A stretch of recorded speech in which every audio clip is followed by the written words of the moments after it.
You're listening to the Trailblazers Podcast, episode 77 with Paul Carrick Brunson.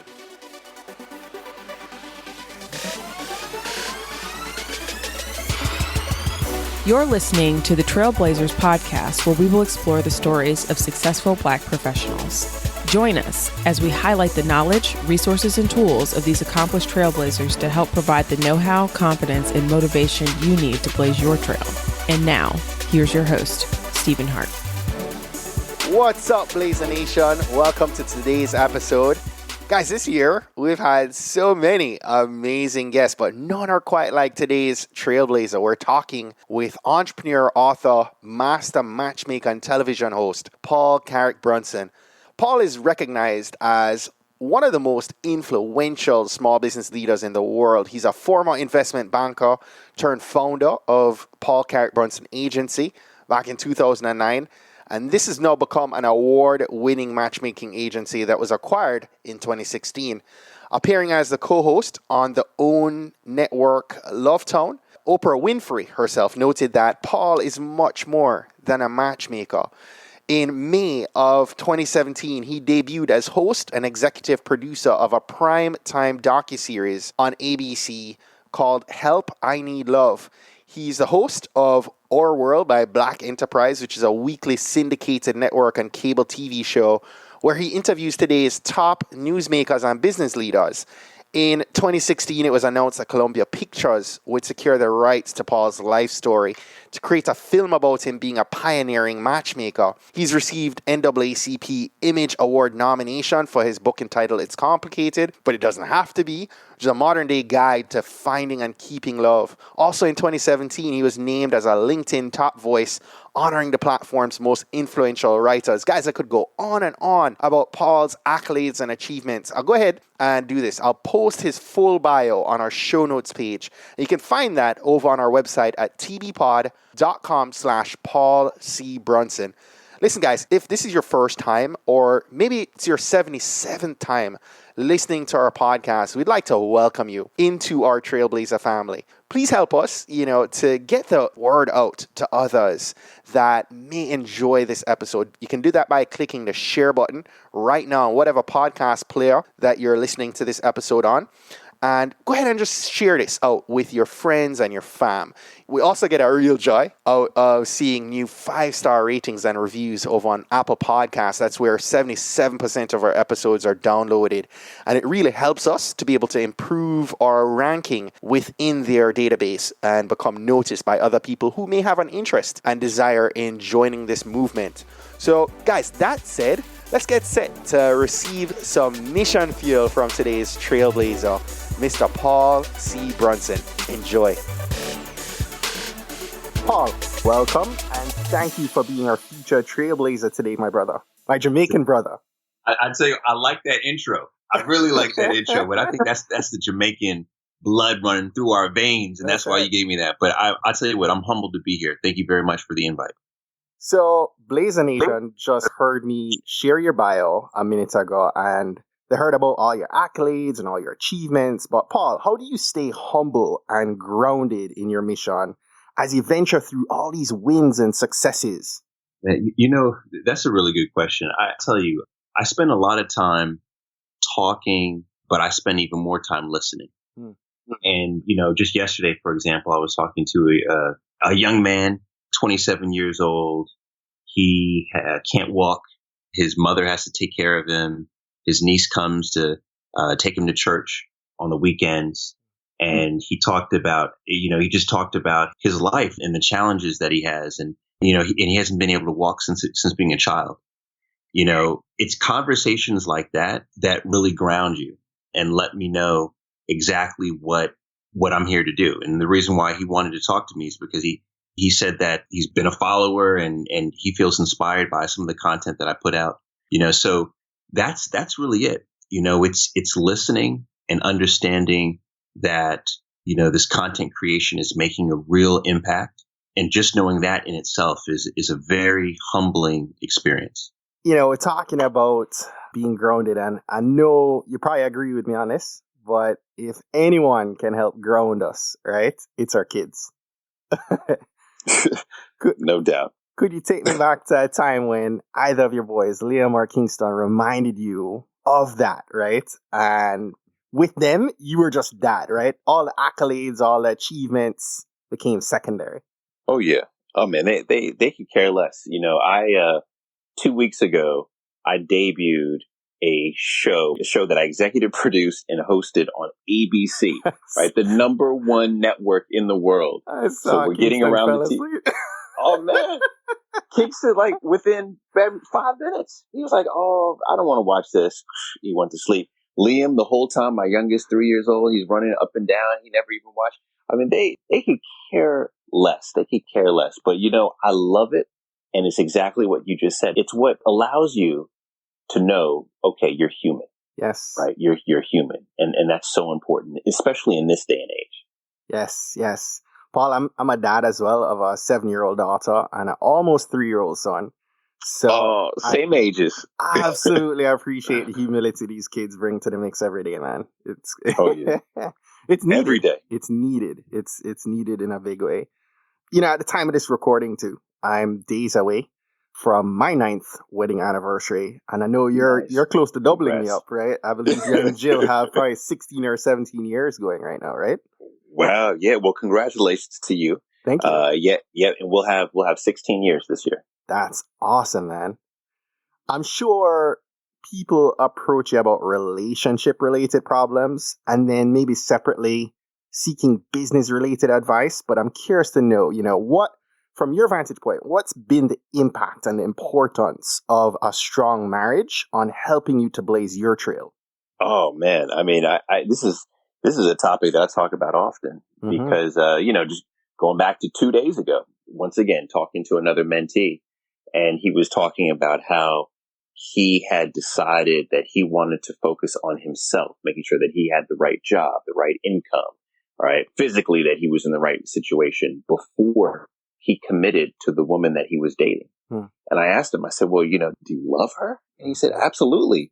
And it's because I love her that I don't want to commit. And I said, that's entirely a different way that I approached it. The way that I looked at it is the moment that I knew my wife was the one, I realized that I would become a better person by spending more time with her. And the only way to spend the optimal amount of time with her was to marry her. Right. And so after I married my wife, I will tell you that, I mean, clearly marriages have ups and downs. There's ebbs and flows, but I have evolved into a man. And it's interesting because a lot of people don't like to, they'll try to debate me on it and say, oh, no. You know, I was a man before. But no, I will say that I didn't fully walk into my manhood until after I was married. Yes. So true, man. And, you know, to speak to the person you just described a minute ago, you know, I would have said entering marriage that things were nearer to perfect. And 3 weeks following my marriage to Kristen, I went from being on paper a millionaire to losing several $1 million in my business, and my business folding while I was on a honeymoon cruise halfway across the world. Wow. Right? Wow. And I entered marriage dealing with, you know, the need to have my wife carry us for probably 18 months, right? Before I really was able to rebuild the structure of our business and be able to move forward. But it's never going, you should never have that expectation like, oh, things are going to be perfect. And to your point, you know, marriage, a strong woman really does, you know, build you up and help you to mature in many, many ways. Absolutely. And just as you, I'm sure, have helped your wife to mature, and you've built up your wife, right? So I completely agree with that. Completely. So, you know, what a lot of people don't realize with you, probably those listening, is that your whole career path as a matchmaker began out of your act of service within a nonprofit. You were actually serving a group of low-income high school students some maybe 9 years ago, when you discovered something interesting. You discovered that not a single one of nearly 100 kids had two parents in their home. And I've read that you shared that a high percentage of those kids didn't even have any parents in their house, and they're being cared for by grandma and auntie and and other folks. And you saw this problem, Paul, with broken relationships that day, and the quest to find a solution led you into the world of matchmaking. Why was becoming a matchmaker the obvious and the necessary solution and next step? I feel like there's many things you could have looked at that problem and said, oh, let me approach this differently. Really good question. Really good question. Because, when I look at entrepreneurship, I always think about someone who has identified an acute problem, not just a problem, right? But a serious problem. And then on top of it, they feel equipped to provide a unique solution. That's what I look at as true entrepreneurship.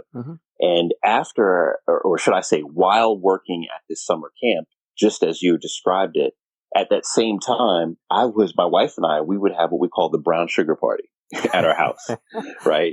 And I would say, actually, let me ask you, what do you think the brown sugar stood for in the party? Is something sweet? Look at that. Yeah. It was, so we called it the brown sugar party because it was a Jeopardy game kind of that we were playing, but a fun Jeopardy game, like sex questions and that kind of stuff. And and we were all drinking brown sugar drinks, Grand Marnier, Hennessy, that kind of stuff. That's why it was called brown sugar. But we would invite people over to our house, friends that we knew, and most of them were single, and they would all be placed on different teams. And by the end of that summer, the same summer that we're running the summer camp, one person, or should I say two people from the group, they ended up dating each other and then later got engaged. Wow. And so that was happening simultaneously with what was happening at the camp. And I remember a counselor at the camp joke me and say, oh, Paul, maybe you'll just become Hitch. You could just hook everybody up. Ha ha ha ha. Right? Wow. And so what ended up happening by the end of the summer is I had that idea, that Hitch idea in my head. By the way, Hitch was my favorite movie at that point. We also had the practice of what was happening, with our brown sugar group. And then what I did is I took that information, that data, and I started researching. And I was looking for, is there something called is there a matchmaker out there? Are there dating services? I didn't know about dating services then. I didn't know about any services to connect people. I didn't know about dating sites or anything like that. And so at this point, you're a married man, right?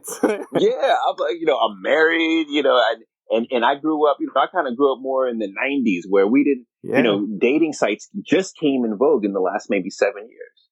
And so I researched all of it. And this is a story that I don't tell frequently, but I'm going to tell you is that by the end of me, so when I say the end is by the time we got into September, I had reached a point where I had researched the topic enough to know that the thing that we were doing called brown sugar, that brown sugar was a great concept. Yes. But I didn't want to, run it as a business. I thought, okay, this is a great concept. Let me try to license it to someone, or let me, share the idea, sell the idea. And so I identified this one woman who ran this program, and I don't want to disclose her name, but I reached out to her by phone, by email. She never responds back to me because I thought she'd be perfect for this, right? So She never responds back. I then look on her online, on her website. I look at her calendar and I see that she is going to be speaking at an event in New Jersey. So I buy a ticket to this event in New Jersey thinking I'll go to the event and then I'll walk up, introduce myself, and then I'll have time with her. And so, I get to the event late. I'm always late at that time. And so I have to sit in the back of the conference and she's all the way up. So it's hard to, get up there and talk to her. But the conference ends up being a matchmaker conference. Wow. And so I'm sitting there and I'm listening. It's 250 of the world's top matchmakers. And I was just listening to them because I had nothing else to do, right? So I'm just listening. And by the end of the day, I had made up my mind. I was going to execute on the idea and I was going to become a matchmaker. Wow. So it was going to that event that I hadn't even planned on going to, right? In terms of it being a matchmaker event, that's what led me into the career of matchmaking. Yes. I love this. Now, your road from that point to now was not a straight one, right? No entrepreneurship journey ever is. as you reflect back on this almost decade-long journey to where you are today, what was your biggest challenge or roadblock that you had to face? Oh man, so many. I mean, I'm sure. Yeah, there have been 5 today. It's one of these where, I think that, I will say this. I don't know if this qualifies as my biggest, but this is definitely a huge one for me, is reinventing myself, right? So innovating and changing. So I went to business school. I was investment banking. I was a hardcore finance guy. Yeah. And while I was doing the nonprofit organization, I had a day job, right? Because I'm true Jamaican. I had multiple jobs, right? So I had a day job. My day job is I was working for this billionaire, for and managing his money here in the United States. And so that was my career. That had always been historically. I was the finance guy. Then I went from the finance guy to the matchmaker guy. And then maybe within a year of becoming a matchmaker, then I got a TV deal with Oprah Winfrey. And because I got a TV deal with Oprah Winfrey, she blessed me. Then at that point, I then become a TV guy, right? And then on top of being the TV guy, because my heart and soul was in finance and in business, then I become the entrepreneurial guy. And then because I'm building my brand in all of these areas, I become the branding guy. Because I was using social media to do all these things, I become the social media guy, right? So what's ended up happening over the last 10 years is I've been pivoting from one career, not job, but one career to the next, to the next, to the next. And being able to, and by the way, all of those pivots haven't just been happenstance. Right. Those have been methodical. Yeah. So thinking of how to innovate and how to reinvent, and then executing on that reinvention so that all of the previous work that I've done in, say, building up my matchmaking brand or my finance brand, so that's not a loss. All of that has really been a significant challenge. Right. I hear you, man. And I'd say I probably don't even want my wife to listen to this episode, because she always says I'm one of the few people she knows that can reinvent myself and create a job better than anyone she knows. So you might take the mantle from me, but I share that feeling, man.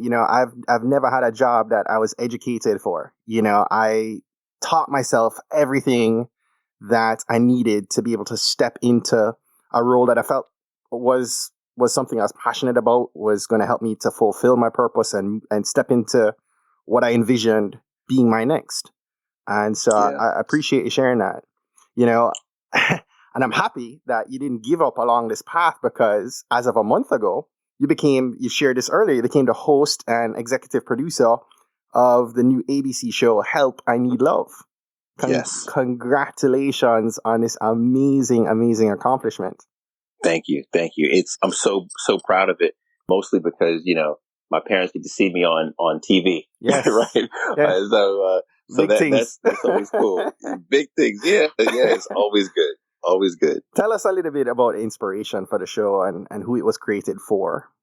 Oh yeah, man, this has been a project I've been working on now for about 2 years. And the whole idea behind this project was to shine a spotlight on a massively underrepresented group, and that is the single parent, namely the single mother. There are now 10 million households here in the States that are led by single mothers. Wow. Millennials in particular, now 50% of all children born to millennials are born into a single parent, household.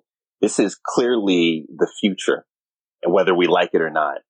And when you look at television, in particular, love and dating shows, a single mother is rarely represented, especially a single mother who is over the age of, over 40 years old.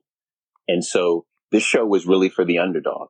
And that's why it was so freaking hard to get this show on air. So hard, man, so hard. But we got it to air. It did well. And we don't have the full green light, but it's looking very, very likely that we'll be running our next special. So these will be coming to ABC as specials, but we'll be running our next special in the fall. I noticed that I was even trying to look at the airing on ABC.com, and I couldn't pull that episode for some odd reason. Oh, yeah. You know why? Because, there's so many politics in this. Right. But the short of it is the show is under 2020. Right. And, as a lot of us know, ABC has The Bachelor, and a lot of people call this the anti-Bachelor show. So there's that. There's so many politics at play, which is why I say it is a miracle that this show landed on air. And it's a double miracle if we get 2 episodes or more. And so it's one of those where I'm just so proud that it got to air and that it was well received. Because when I look at our work, I feel like we are all content creators. Stephen, what you're doing with this podcast, man, this is a part of your portfolio. Yes. That will live forever. This is a part of your legacy. And when you look back at all of the work that you've done, whether you pivoted 10 times or 2 times, or you've never pivoted, you want to look back and be proud of your body of work. And when you're dealing with TV projects and there's so many personalities and politics involved, that's when these projects get messed up. But I am so proud for that to be part of my body of work. So proud. Love that you said that. I remember reading something you've said. I believe you said once you discover what makes you come alive, the world opens up and the universe creates opportunities for you to do just that. Oh, yeah. As you're talking about that, I'm thinking about not only what excites you about the opportunity now in this, but what excites you most about the opportunity as you look ahead to what this presents, opens up. Yeah, this, for me in particular, what this taught me, many, many lessons, but probably the biggest lesson is this notion of dreaming bigger, but not dreaming. And this is where, a lot of people will disagree with me on this, but not dreaming from a standpoint of something that you don't have the skills to do. I think dreams kind of come in one of 3 kind of ways. Either people are just not dreaming at all, right? So that's a bad thing. Very small, not very ambitious. Then there's the big dream, the BHAG, as Jim Collins was saying, good to great, right? Big, hairy, audacious goals. But the challenge with how some people use BHAGs is that they'll come up with an idea that they're not qualified for yet. Qualified meaning that they don't have the skills for yet. The reason that's none of your business. Yeah, see, it's not good. It's not healthy. Yeah. And so that's not what I'm talking about. Now I feel more confident in the mastery of certain skills that I have. And so I now feel like I can dream bigger and really achieve those. So that's really what this project has taught me. Love it. Paul, with kind of circling back to the relationship piece, what does the world need more of in relationships? Wow, that's a really good one. With relationships, they come in all shapes and sizes all around the world. And so it's hard to kind of look at common challenges that we have. But ultimately, where I feel like we're off in general, and unfortunately the trend is going in the wrong direction, is this idea that you can connect and build with people who share different values than you have. Because Tom Friedman said the world is getting smaller, essentially, right? We're more connected than ever before. Facebook just came out with their new mission statement today, talking about how their whole objective is now to create this, more connected community. And so because we have access to more people than ever before, we have the ability to really connect with anyone we want. We can get onto Tinder and one of these dating apps. We can connect with anyone. But the challenge is that if you want to have a successful relationship, there needs to be some commonality, some common ground. That common ground should be found in shared values, because your values are like your rule book to life. That's what determines, what you believe is right or wrong. That's what determines why you get up in the morning. That's what determines, why you want to fight for the next day. And so values are incredibly important. Yes. And when we connect with people who don't share our values, that is the easiest sign for me, coming from the dating services space, the easiest sign to predict demise in a relationship. And by the way, I'm not just talking about romantic relationships. No, I know. This spans to platonic, right? This spans to business. And so the shared values is incredibly important. That's what we need. We need more shared values. I think Oprah once said, when someone tells you who they are, believe them. Oh, yeah. And, that sometimes it doesn't take a long time for you to recognize that person doesn't share your common beliefs and values. When you see that, you just need to move on and not think like you're going to change them somehow, be it intimacy or business, as you said. Yes. So for entrepreneurs, right, like us with big visions, hoping to inspire millions, how do we also maintain the most intimate of relationships in our lives in the midst of all that? By including your spouse or your significant other in what you're doing. Mm-hmm. If you look at the top reasons for divorce, a lot of people will say, oh, it's finance. But technically, it's not finance. It's having disagreements and miscommunication around finance. Mm. And really what that ends up being is it ends up being just simply one of many pillars that have been broken in the relationship, stemming from the fact that you have two people who have grown opposite of each other. So they're not communicating. Exactly. They're not communicating. And so one of the things that my wife and I, one is we work together. Mm-hmm. So that's a huge blessing.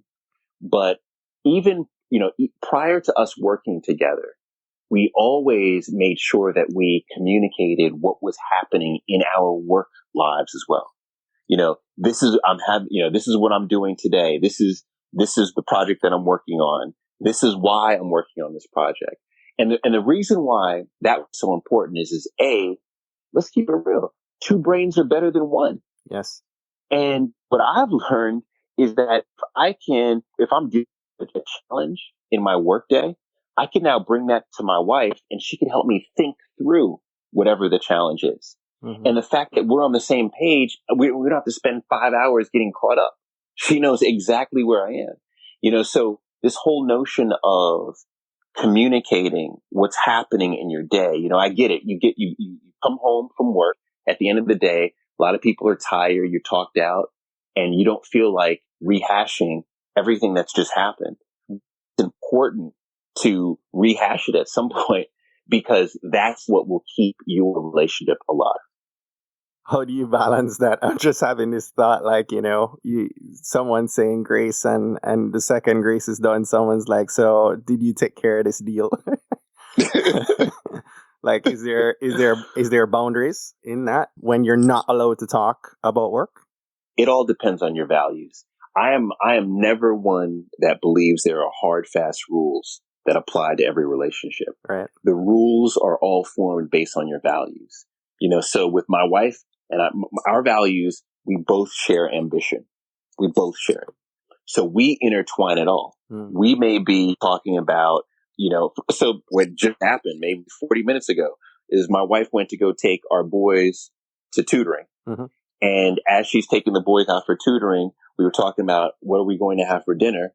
And then we talked about a speaking engagement that I have on Saturday. And if we had followed up to make sure that they're going to submit the check. Right. So it's like we intertwine it all. We intertwine it all. And that's how we do it. But how we do it may not be how someone else would find it effective. Right. I love it. So, you've now worked out several TV and media deals for your own business, both you and Jill. I'd love you to share how you approach creating and negotiating a win-win situation in these types of business deals. Man, media is tough. Yeah. My advice is stay away. My advice is stay away. It'll drive you crazy. It's important to understand the vision, but more importantly, the goals of all of the parties at the table. Mm-hmm. And this is what I mean. With all of the media deals I've done. So I have a movie deal right now because I've sold the rights to my book and my life story to Sony Pictures. Wow. We have 2 television deals right now. One, Our World with Black Enterprise, which is a syndicated show. Another one, our ABC deal. And I'm also negotiating right now. I was just offered last night I was offered another TV deal for cable. And so we're negotiating that one right now. So all of these deals, right, are all within the last year. And what I realized is that the people who brought the deal to me have certain agenda, not in a bad way. They have certain goals that they're trying to achieve, but their goals are slightly different than the goals of their boss. And their bosses are probably the ones writing the check. Slightly different from the goals of the boss's boss, who are probably going to be the network, right? And so my point here is that they're different goals. It's important to be aware and understand everyone's goals. So you can position appropriately to each. Exactly. And I'll give you an example. I'll use ABC as an example. So the person who brought me into ABC, their goal is to bring talent in that's going to add value to the network or to the production company. Right. So that's their goal. So that they want to be seen as someone who I brought in talent that's going to be helpful to the company. So their goal isn't necessarily that the show airs or that there's a long series. All of that would be great, but they just want me to demonstrate something that proves that I'm a value add to the team. Mm-hmm. That's their goal. Then there's the bosses. What the boss wants is the boss wants to get a show on air. Yes. Right. That's what the boss wants. Like, I want to get a project on air. So it needs to be a quality project. I want to get on air. Then there's the boss's boss. The boss's boss wants money. Right. So right. they want to make sure that there's ad dollars are being spent on the show. So me understanding all of this, what do? Well, I went out and I identified a company not connected at all with the network, with the production company, but a company that was interested in investing, or should I say sponsoring, being a presenting sponsor for the show, for the project that we're working on. Huge win, right? Huge win. Yeah. Now, the deal hasn't been signed. They haven't put any money up, but it's a huge win because the person who brought me in, now people are saying, oh, wow, Paul's adding value, he's bringing sponsors down to the table. This is awesome.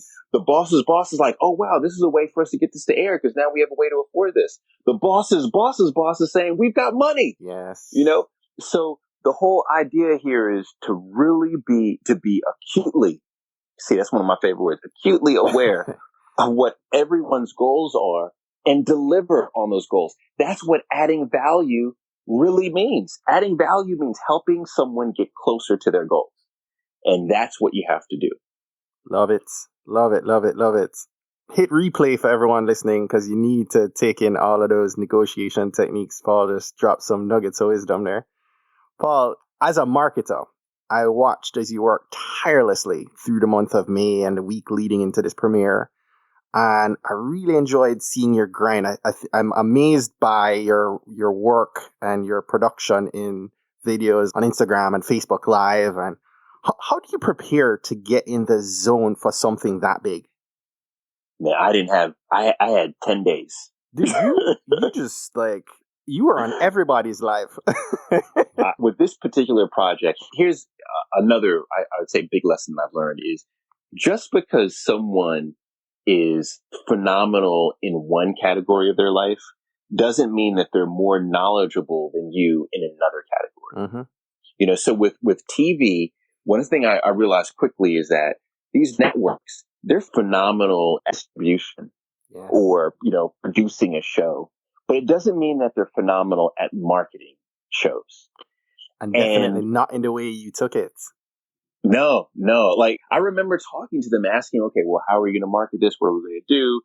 And their response was, basically, we're going to do what we always do. You come to New York, you're going to do Good Morning America, you're going to do this radio show. That's traditionally how it's been done. Whenever someone says we're going to do it the way it's always been done, that's when you should get scared. Yes. That's really when you should get scared. And so when I heard that, I said, no, thank you. And the only way I could say no, thank you is because I'm an executive producer on the project. And so my response was, no, thanks. I can handle it. I'm just going to stay in DC. And they're like, what are you going to do? And I said, I'm going to leverage my community. And they thought, okay, this is going to be a bust. But I immediately went to my community. Now, I will say this in full disclosure. You have to be ready so you don't have to get ready. And man, if you never read Jab, Jab, Jab, Right Hook, because I mean, Gary V needs to have you as like case study number one for how you executed this, man. You know, I will say a side note about Gary, which is crazy, is that so Gary, the first time that Gary Vaynerchuk spoke publicly was at American University in Washington, D.C. Wow. I sat front row. Stop. Not because I knew who he was. I didn't know at all. I was on campus. This just shows you nothing just happens. Yes. Like nothing just happens. I was on campus at American University to talk to one of my friends. He was going to give me some advice on a project I was working on. There was a flyer as I left his office. There was a flyer that was like, Gary, social media guru, coming tonight. And I was like, who's this? Who's this white guy? I'm like, who is this guy? Right. And so I remember saying to myself, I'll just walk by, and check it out as I'm walking out. I walked by and it was packed. The room was packed. And I thought, man, I don't know. Like at that time I had no Facebook page. Right. I didn't know about Twitter, nothing. So I decided to walk in, and as it would happen, because nobody likes to sit in the front row was open. Nice. So I just walked on down, sat in the front row, and here comes Gary V. At that time, he used to wear a wristband. He's got a shirt. He had a hat on, a Jets hat, and he's just like cursing. He's doing he's been doing the same thing for years. Like his delivery is the same. Oh my gosh. High energy. And I remember, even talking to him, and it was that moment when I realized I've got to get on my social game. So I bought his book, Crush It, at that time. That was his book, his first book. Now, fast forward like 2 years, I get the deal with Oprah. And guess who Oprah hires to handle social media for the show? Yes. VaynerMedia. Yes. Like the new launch of VaynerMedia. So then we connect there. Then we connected again after that. And he was like, at that time, he was like, Paul, like I've watched what you've done. It's been incredible. And at that time, he said that he was getting ready to do another book profiling people who had crushed it.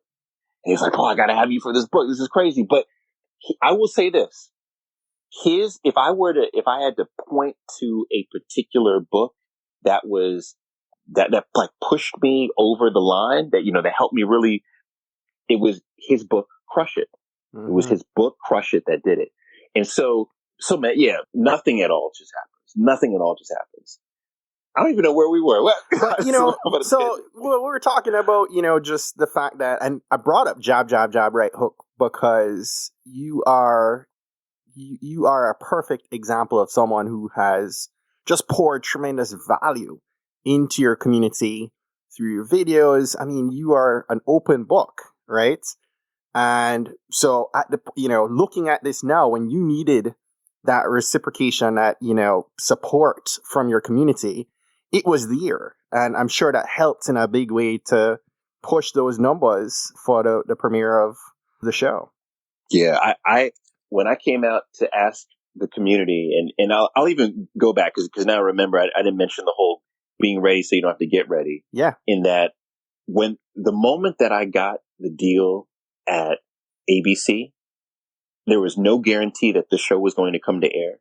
But the moment that I got the deal, I then assembled a team of 10 volunteers to be ambassadors for the show. Wow.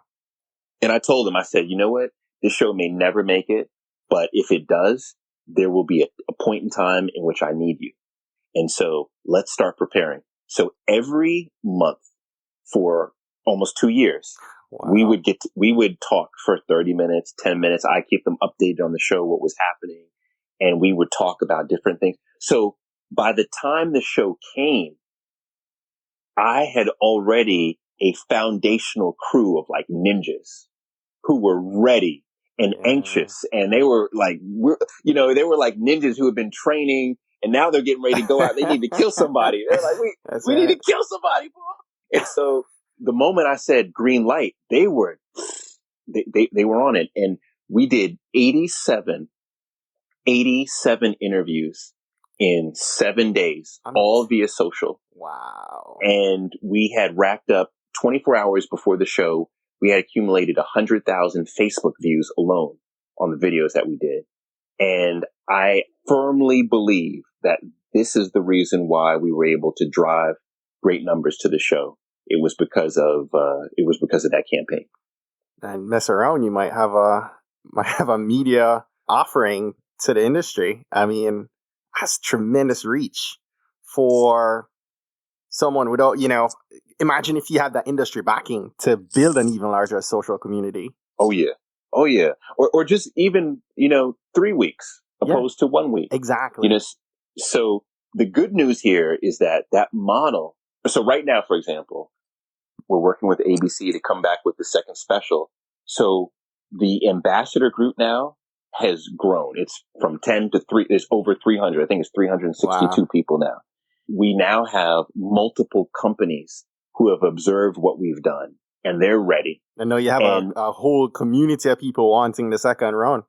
Oh man, they're ready. And instead of just, saying, okay, you guys just pause.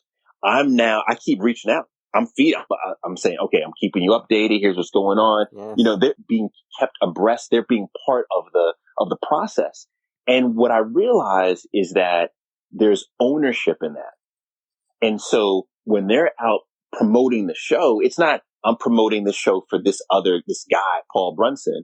It is, I'm part of special project and I'm doing this on behalf of myself. Mm-hmm. And that makes it very powerful. And so I have no doubt the moment that we get the air date for this next show that we're going to put up even bigger numbers. Why is posting video, especially in Facebook and Instagram, so powerful right now? Everything has gone to video. I tell all of my mentees that if you are posting static images or text, it will not be seen. And the reason why is because the algorithms on Facebook favor video. In particular, they favor live video and then posted video right after that. So video is everything. When we did those video interviews, 90% of the people who we did the video interviews with had never done a video interview before. But we taught them how to do the video interview. And what's awesome is now since the show, they're all doing video interviews.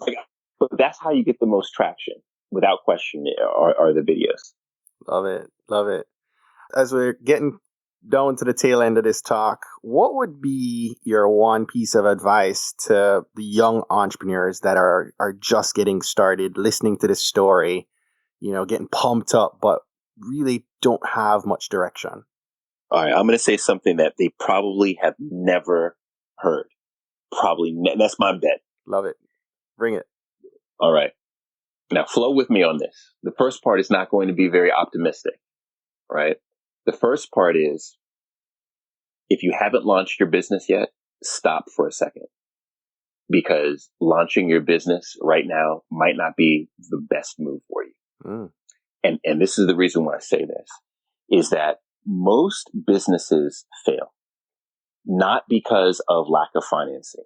Not because of all the reasons we hear, lack of funding, that kind of stuff. Knowledge. It's because they are bad ideas. Mm-hmm. Now, the reason why they're bad, it doesn't mean that it's not a good idea, by the way. I should say they're bad business ideas. Mm-hmm. There's not enough market demand for it.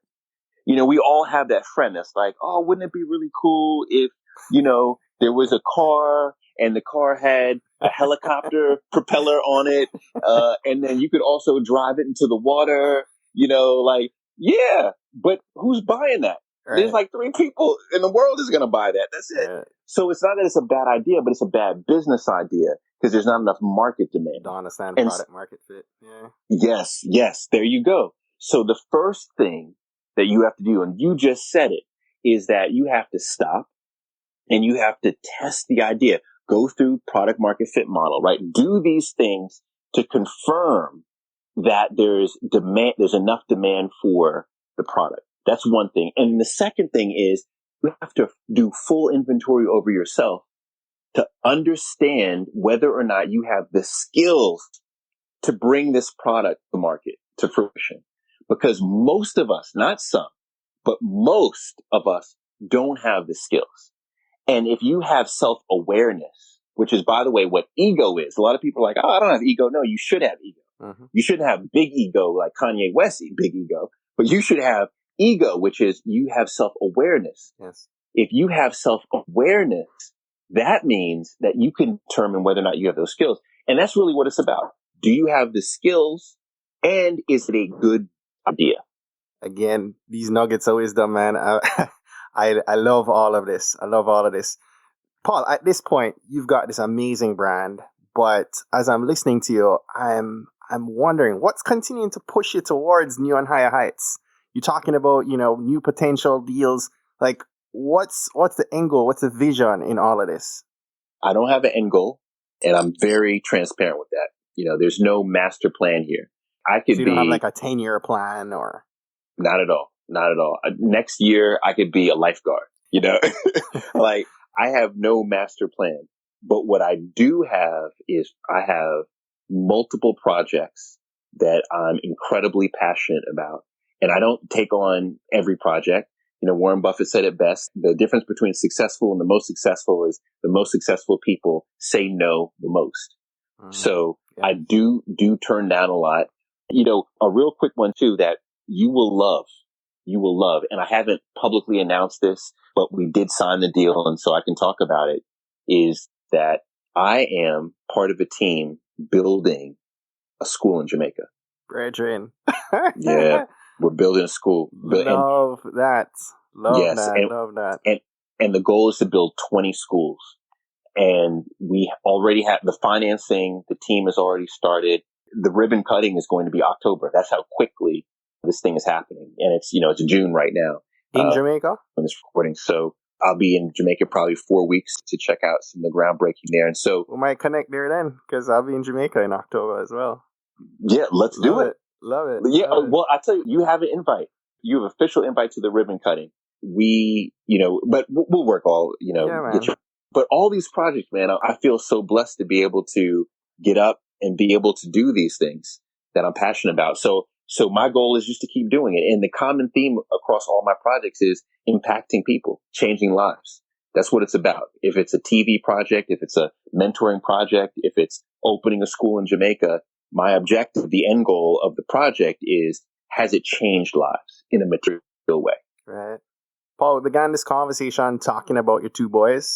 With the blink of an eye, they'll grow up, they'll become adults themselves. What's your best advice to parents that you yourself, you're putting into application right now to be able to raise responsible, respectful, and loving young Black men and women? Yeah, man, I was, Father's Day just passed, and yes. I was interviewed by a couple of outlets talking specifically about raising Black men in this day and age, or should I say boys, Black boys to become men. Mm-hmm. And, I always say this is that I was blessed to have incredible parents who are still with me, thank God. And I was able to see in them, they modeled appropriate behavior. Mm-hmm. And what's fascinating to me is that, my father did not have his father in his life. And I always wonder, how was he able to model this behavior? Because he didn't have men in his life. Mm-hmm. When I talked to him about it, his response is that I looked at you and your brother. So I have a little brother. And so he had two boys too. And he realized that he was smart enough to figure it out. And so he figured it out. And what I always say is that you always want to put people in your life who model great behavior. That's the reason why mentors are so important. Yes. And so that's the first thing. And so I try to put people in my life who are modeling great behavior, in particular men, Black men who are raising Black boys, so I can see it. But here's the thing. If you can't put yourself in physical proximity to that, that's the beauty of books, right? Yes. The beauty of going to YouTube and listening to some good inspirational talk. That's the beauty of this podcast, right? That's the beauty, is that you get the digital proximity, which is a good second place to it. So that's my kind of a knee gut response. But personally, what I try to do in my home, like right now, and you like this too, I think, is I'm talking to you, sitting in my library, looking right now at a painting of Garvey. Nice. And right next to that is the painting of W.E.B. Du Bois. And in my living room, I have a big Bob Marley. You know, in another room, I have Toussaint Overture. And so, you know, at 3, my 3-year-old, he could tell you who Marcus Garvey is, who W.E.B. Du Bois is. He says good morning to Bob Marley every morning, right, when he wakes up. The fact that they're able to see these men, you know, and we have women in the house as well, but the fact that they're able to see, you know, these brilliant leaders and understand that they are connected to these brilliant leaders. And this is a part of their history. This is a part of their legacy. That I think is incredibly powerful, especially in this day and age. Yes. Paul, I'm about to ask you the last question here, and more so an invitation to share one action that our future trailblazers who have been listening to this, what should they commit to this week to help them blaze their trail? Commit to read more. You know, commit to read more. 3 years ago, I was reading about 3 to 4 books per year. 3 to 4 books per year. And by the way, that's the average number of books that are read in the United States, 3 to 4 books per year by the average person. Then last year, I told myself that I have to increase it. So I started reading 1 book per week last year, wow, which, you know, got up to, 52 books over the course of the year. This year, I now read 3 books every week. Reading or audio or? Reading. Wow. Reading. I wake up at 4 a.m. and between about 4:30 and 6:30 a.m., Monday through Saturday, so 12 hours a week, I read. Every morning, no matter where I am, I read. And Sundays, you know, if I get an extra hour or 2, I'll read. And I'm able to read 3 books every week. And that has changed my life. Because I'm not just reading. I'm using a technique to increase the comprehension. I take notes. I go back. I review the books. I write summaries of everything that I read. That's changed my life. Like, hands down, it's changed my life. Is that part of your knowledge share? It is. But, you know, I'll say this. I was doing that before knowledge share. So I was reading 3 books every week. And when I started talking about it just casually, like to friends, and they would say, "Oh my God, you read 3 books. Like, I wish I could read that." But then I get it, because they'll say, "I don't have the time," or "I don't know what books to select," or, you know, I can't comprehend the books.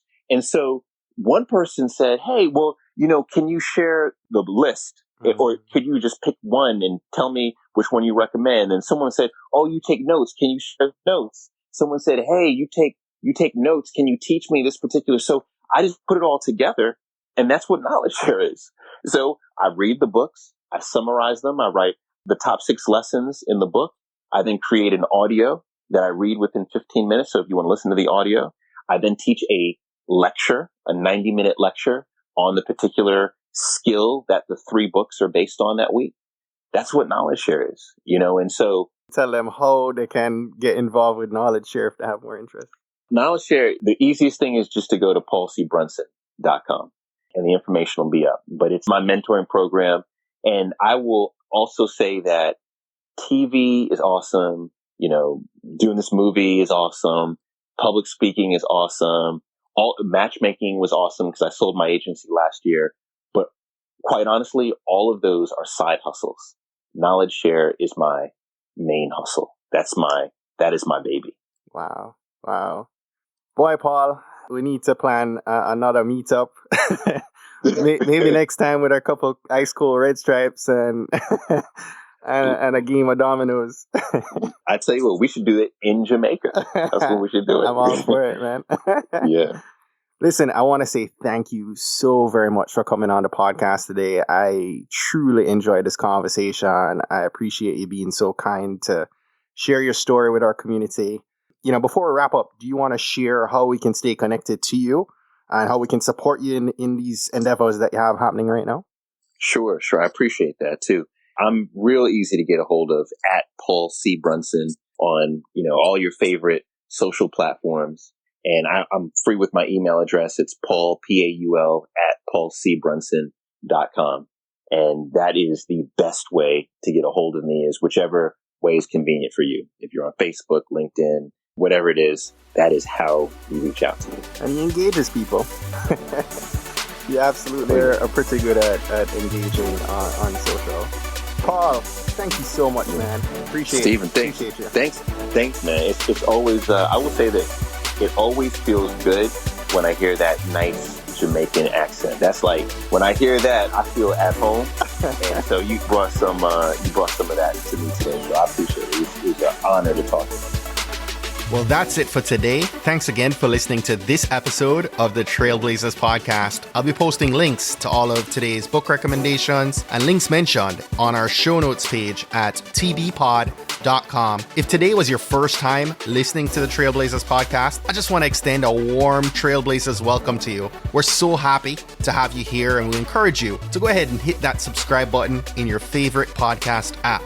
Go ahead and browse through some of our past episodes to keep the knowledge flowing. If you're a fan of the podcast and today's content, and you're maybe already subscribed to the podcast, please continue to share and invite your friends, your family, your colleagues to listen to an episode that you think might impact them most. We believe that someone listening to these inspiring stories will be moved to make significant changes that will have generational impact for many others, both now and well into the future. Don't miss next week's episode. New episodes are released each and every Monday by about 5 a.m. Eastern. Trailblazers, jump off this podcast today. Go find a way to rise above, go way beyond, and keep blazing your trail.